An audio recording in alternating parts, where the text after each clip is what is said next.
Sinasamba ka namin, O Kristo, at pinupuri ka namin. Sapagkat sa pamamagitan ng iyong banal na krus, tinubos mo ang sanlibutan. Isaalang-alang kung paano ang iyong Jesus matapos ng 3 oras ng paghihirap sa krus ay tuluyang napuno ng sakit at ibinigay ang kanyang sarili sa bigat ng kanyang katawan. Yuko ang kanyang ulo at namatay.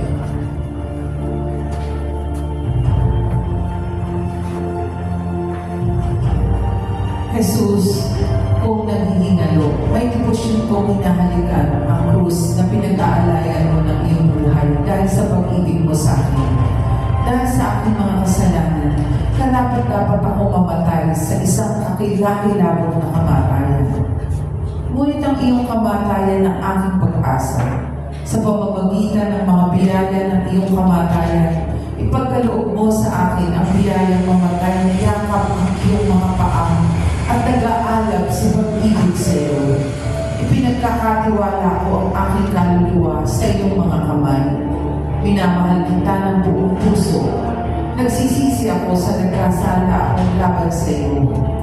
Huwag mo na akong pahintulutang magkasala pang muli laban sa iyo.